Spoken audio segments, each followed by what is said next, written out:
Hello everyone and welcome back to my channel. I am so sorry friends कि इस video को आने में इतना लंबा टाइम लग गया। So here is the 11th part of the drama oh my general.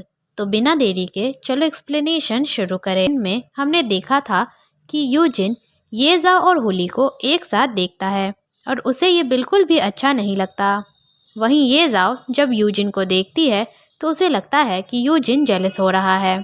फिर यूजिन वहाँ से जाने लगता है तो हुली उसे रोकता है और उससे कहता है आप जनरल को भी अपने साथ ले जाइए। तो यूजिन बोलता है मुझे कहीं और जाना है। फिर वो वहाँ से चला जाता है। तो ये जाओ हुली से पूछती है कि वो चला क्यों गया। तो हुली बोलता है शायद वो शर्मा गए। तो ये जाओ बोलती है जब वो ऐसी हरकतें करता है तो कितना प्यारा लगता है और मेरा मन करता है कि मैं बस उसे किस कर लूँ। तो हुली ये जाओ को कहता है कि जनरल आप बहुत ही ज़्यादा जल्दबाजी कर रही हैं। इसके बाद हुली ये जाओ को समझाने लगता है कि वो किस तरह यूजिन के दिल में अपने लिए जगह बना सकती है। तो ये जाओ भी हुली की बातें समझ जाती है। सीन शिफ्ट होकर यूजिन पर आता है जो खुद से ही बातें कर रहा होता है कि पहले जब अमीर मर्द मुझसे फ्लर्ट करते थे तो मुझे बिल्कुल भी अच्छा नहीं लगता था, पर जब मेरी वाइफ मुझे किस करती है तो मुझे बिल्कुल भी बुरा फील नहीं होता, बल्कि वो तो बहुत ही अच्छा होता है और खुशबूदार होता है। फिर वो स्माइल करने लगता है। इसके बाद वो कहता है नहीं नहीं, मुझे उसे ऐसी आवारा जैसी हरकतें करने से रोकना होगा। तभी वहाँ ये जाओ आती है और यूजिन से उसकी तबीयत के बारे में पूछती है। तो यूजिन उससे कहता है तुम्हें उससे क्या, अगर मैं अच्छा फील नहीं कर रहा हूँ। तो ये जाओ बोलती है हम एक ही छत के नीचे रहते हैं, तो अगर हम में से किसी की तबीयत खराब होगी तो दूसरे को उसके हाल चाल के बारे में पूछना चाहिए। जिसके बाद यूजिन सोने की एक्टिंग करने लगता है तो ये जाओ को गुस्सा आ जाता है। तो यूजिन बोलता है क्या तुम मुझे परेशान करने के अलावा और कुछ नहीं कर सकती हो। फिर वो कहता है जाओ जाकर हुली के साथ रहो। पर यह सुनकर ये जाओ का गुस्सा बढ़ जाता है और बोलती है जब तुम मुझे लाइक ही नहीं करते हो तो मुझे छुप छुप कर क्यों देख रहे थे, उन सब बातों का क्या मतलब था। तो यूजिन बोलता है कौन तुम्हें छुप छुप कर देख रहा था, क्या तुम्हें चीज़ें इमेजिन करने की बीमारी है। जिसे सुनकर ये जाओ आग बबूला हो जाती है और यूजिन को धक्का देकर वहाँ से चली जाती है। अगले सीन में यूजिन बड़े गुस्से में पेट्रोल ऑफिस पहुँचता है जहाँ बॉस यांग उससे काम की बातें करने लगते हैं। जिसके बाद यूजिन ये जाओ का गुस्सा बॉस यांग और बाकी के ऑफिसर्स पर निकाल देता है। वहीं दूसरी तरफ ओल्ड क्यू अपने ऑफिसर्स से बात कर रहे होते हैं कि जनरल आजकल कुछ ज़्यादा ही अजीब बर्ताव कर रही है, लगता है उनका यूजिन के साथ झगड़ा हुआ है। तो उनमें से एक ऑफिसर कहता है ओल्ड क्यू से कि आपको नहीं लगता कि आपको कुछ करना चाहिए, आप यूजिन के करीब हैं। तो ओल्ड क्यू बोलते हैं ये मैरिड कपल का प्राइवेट मैटर है। तो दूसरा ऑफिसर बोलता है आपको बात करनी चाहिए, नहीं तो जनरल अपने काम पर ध्यान नहीं दे पाएंगी।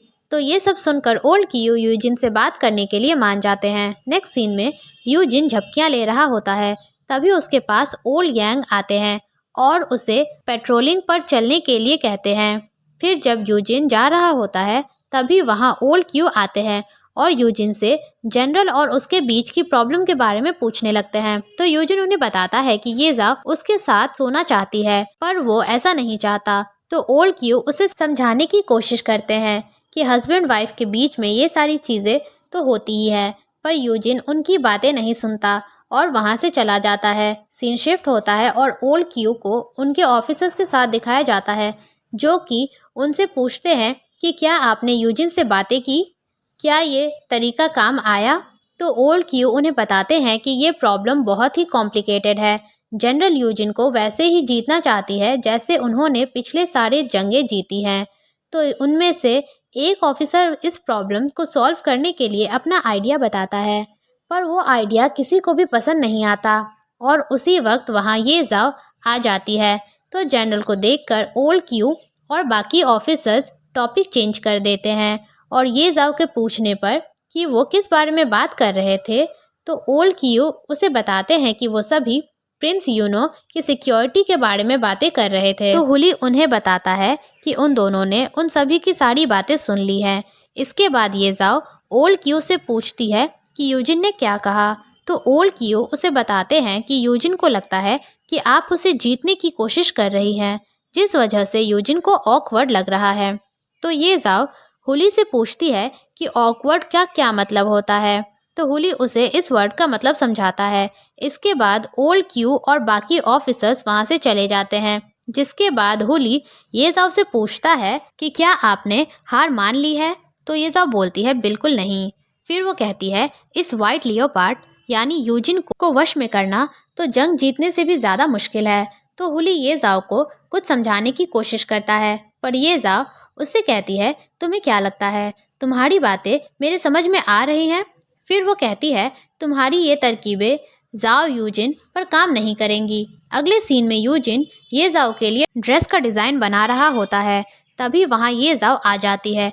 तो यूजिन ड्रेस के डिज़ाइन को छुपा देता है और बुक लेकर बैठ जाता है। तभी ये जाओ यूजिन से कुछ सवाल पूछने लगती है। तो यूजिन उससे पूछता है कि तुम्हें अचानक से एक औरत को कैसा होना चाहिए, इन सब चीज़ों में इतनी दिलचस्पी क्यों हो रही है। तो ये जाओ बोलती है पिछले 2 दिनों में मुझे लगा कि ये बुक बहुत ही काम की है। तो यूजिन उससे कहता है तुम्हारे पास तो बहुत ही अच्छा सलाहकार है ना, तो तुम इस बारे में भी उसी से जाकर क्यों नहीं पूछती हो। यहाँ हुली की बात हो रही होती है।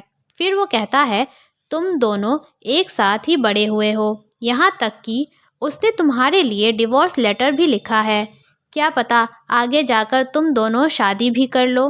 तो ये जब बोलती है मेरे पति तुम हो। फिर वो कहती है मुझे जब भी कोई प्रॉब्लम होती है तो मैं सबसे पहले तुम्हारे पास ही आती हूँ, इसलिए मेरी मदद कर दो। तो यूजिन उसकी हेल्प करने के लिए मान जाता है। इसके बाद ये जाओ यूजिन से अपने पहले के बर्ताव के लिए माफ़ी मांगती है और उससे कहती है मैं और होली बहुत अच्छे दोस्त हैं और हमारे बीच ऐसा वैसा कुछ भी नहीं है। तो यूजिन कहता है ये तुम्हारा मैटर है और इससे मेरा कोई लेना देना नहीं है। तो ये सब बोलती है मैं जब जंग पर रहती थी तब मैं एक मर्द थी और तुमसे शादी करने के बाद मैं एक औरत बन गई हूँ। तो यूजिन बोलता है तुम हमेशा से ही एक औरत ही थी, बस तुम ये दिखाती थी कि तुम बहुत टफ हो। इसके बाद वो ये जाव से उसकी गर्दन के बारे में पूछता है। तो ये जाव बोलती है ये बिल्कुल ठीक है, अगली बार तुम इससे ज़्यादा ताकत लगाना। तो ये सुनकर यूजिन ये जाव से कहता है अब से तुम याद रखोगी कि तुम एक औरत हो। तो ये जाव बोलती है ठीक है। इसके बाद यूजिन ये जाव से बोलता है तुम्हें इस फेज को 50 बार पढ़ना है और मैं तुम्हें हर एक चीज़ समझाऊंगा ताकि अगली बार से तुम मेरी बात ना काट सको। तो ये सुनकर ये जाव बहाना बनाने लगती है कि महाराज ने कहा है कि जनरल आज ड्यूटी पर रहेगी और ये बोलकर वो वहाँ से भाग जाती है। नेक्स्ट सीन में एक बच्चा न्यूज़पेपर बेच रहा होता है और बोल रहा होता है कि वेस्टर्नजिया प्रिंस यूनो जल्द ही यहाँ आने वाले हैं। तो ये सुनकर लोगों की भीड़ उमड़ पड़ती है न्यूज़पेपर लेने के लिए। वहीं दूसरी ओर यूजिन भी यही न्यूज़ पढ़ रहा होता है। तभी वहाँ ये जाव आती है। तो यूजिन उससे पूछता है कि तुम यहाँ क्या कर रही हो।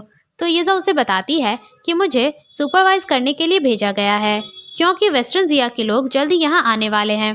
तभी उसकी नज़र न्यूज़पेपर पर जाती है जहाँ वो प्रिंस यूनो की तस्वीर देखती है। तो यूजिन उसे बताता है कि इस प्रिंस को लोगों को मारने की आदत है और ये बहुत ही खतरनाक है। तो ये सब बोलती है उसे लड़ाई करना और जीत हासिल करना बहुत पसंद है और मैंने ये भी सुना है कि जब वो 8 साल का था तब उसने एक भेड़िए को मार दिया था और जब वो 12 साल का था तब उसने अपने अंकल को मारा था। फिर जब वो 15 साल का हुआ तब उसने अपने ट्राइब की जंग में हिस्सा लेना शुरू किया और उसे बहुत कामयाबी मिली। और जब वो छोटा था तब उसने अपनी माँ को खो दिया और उसके रिश्ते उसकी सौतेली माँ के साथ कुछ खास अच्छे नहीं हैं। ये दोनों बात कर ही रहे होते हैं कि तभी सिटी में वेस्टर्नजिया के प्रिंस यूनो और उसके लोगों की एंट्री होती है और उन्हें आते हुए ये जाव और यूजिन भी देखते हैं। और यूनो को देखकर यूजिन सोचता है कि अगर मैं भी प्रिंस यूनो जितना ताकतवर होता तो मैं भी अपनी वाइफ को अपने काबू में कर लेता। फिर वो सोचने लगता है कि अगर ऐसा होता तो ये जाव उसकी सारी बातें मानती और उसे अच्छे से ट्रीट करती और ये सोचकर वो हंसने लगता है। तो ये जाव यूजिन को इस तरह देखकर उससे पूछती है कि तुम क्या कर रहे हो। तो यूजिन कहता है कुछ नहीं। इसके बाद यूजिन बोलता है, प्रिंस यूनो कितना ताकतवर है, वो तो किसी को भी आसानी से हरा सकता है। तो येजाओ उसे बताती है कि हमारी पुरानी जान पहचान है। तो यूजिन येजाओ से पूछने लगता है कि तुम उसे कैसे जानती हो। तो येजाओ उसे बताती है कि मैंने प्रिंस यूनो को युद्ध में हराया है, और ये कहकर वो वहाँ से चली जाती है। तो ये जानकर यूजिन को बिल्कुल भी अच्छा नहीं लगता और वो यूनो की न्यूज़ वाले पेपर को फाड़ देता है और बोलता है, अजीब औरत है, मैं तुम्हें काबू में करके रहूँगा। अगले सीन में जियाओजी यूजिन को बताता है, वेस्टर्न जिया के लोगों को महाराज ने बैंकेट में बुलाया है और सभी ऑफिसर्स को भी बुलाया है, क्या आप भी वहाँ जा रहे हैं? तो यूजिन बोलता है, नहीं, मैं नहीं जा रहा, और मैं अगर उस येजाओ के साथ वहाँ गया तो सभी लोग मुझसे बहुत सारे सवाल पूछेंगे। तो जियाओजी बोलता है, ये बहुत ही बड़ा इवेंट है, आपको जाना चाहिए। ये बात कर ही रहे होते हैं कि तभी वहाँ क्यूशुई आती है और यूजिन से कहती है, क्या आपको भी महाराज ने इनविटेशन दिया है? क्या आप वहाँ जा रहे हैं? तो यूजिन बोलता है, नहीं, मुझे कोई दिलचस्पी नहीं है, मैं नहीं जा रहा। तो ये सुनकर क्यूशुई बोलती है, और हाँ, जनरल ने ये भी कहा है कि वो और प्रिंस यूनो एक दूसरे को पहले से ही जानते हैं, इसलिए वो दोनों एक दूसरे के साथ ड्रिंक भी कर सकते हैं। तो यूजिन बोलता है, क्या वो ड्रिंक करेगी? और क्या होगा अगर वो बेहोश हो जाए नशे में? तो क्यूशुई बोलती है, उसके बारे में हम कुछ नहीं कर सकते। फिर वो वहाँ से चली जाती है और जियाओजी यूजिन से कहता है, आपको वहाँ जाने के बारे में फिर से सोचना चाहिए। तो यूजिन उसे वहाँ से भगा देता है। नेक्स्ट सीन में यांग, मेई और जुआन यूजिन के पास आती हैं। तो मेई यूजिन से पूछती है, मैंने सुना है कि महाराज ने एक पार्टी रखी है और वो चाहते हैं कि वेस्टर्न जिया प्रिंस का ध्यान हमारी जनरल रखे। तो यांग बोलती है, यूजिन बहुत ही शांत स्वभाव के इंसान हैं, उन्हें इस बात का बुरा नहीं लगेगा कि उनकी वाइफ किसी और आदमी के साथ ड्रिंक करे। इसके बाद वो तीनों प्रिंस यूनो की तारीफ़ें करने लगती हैं कि वो बहुत ही हैंडसम है, टॉल है। फिर वो कहती है, जब दो पुराने दोस्त मिलते हैं तो उनका ड्रिंक करना तो बनता है।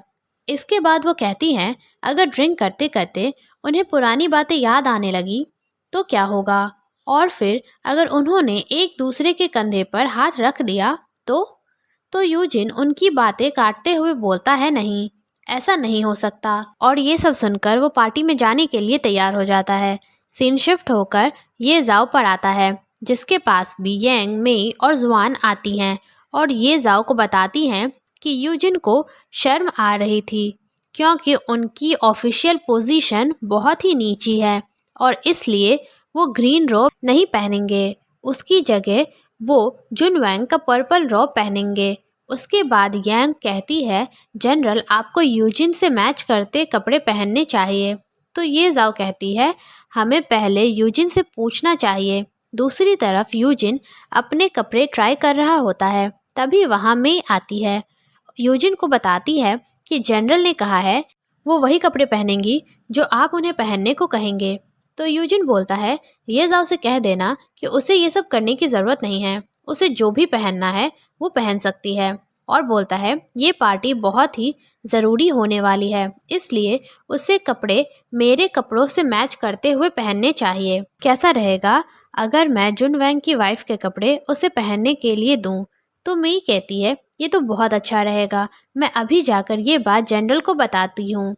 अगले सीन में ये जाओ उस ड्रेस को पहनकर तैयार हो जाती है और वो काफ़ी सुंदर लग रही होती है और उस ड्रेस को पहनकर ये जाओ बहुत खुश होती है। सीन शिफ्ट होता है और पार्टी का सीन दिखाया जाता है जहाँ सभी लोग डांस के मज़े ले रहे होते हैं।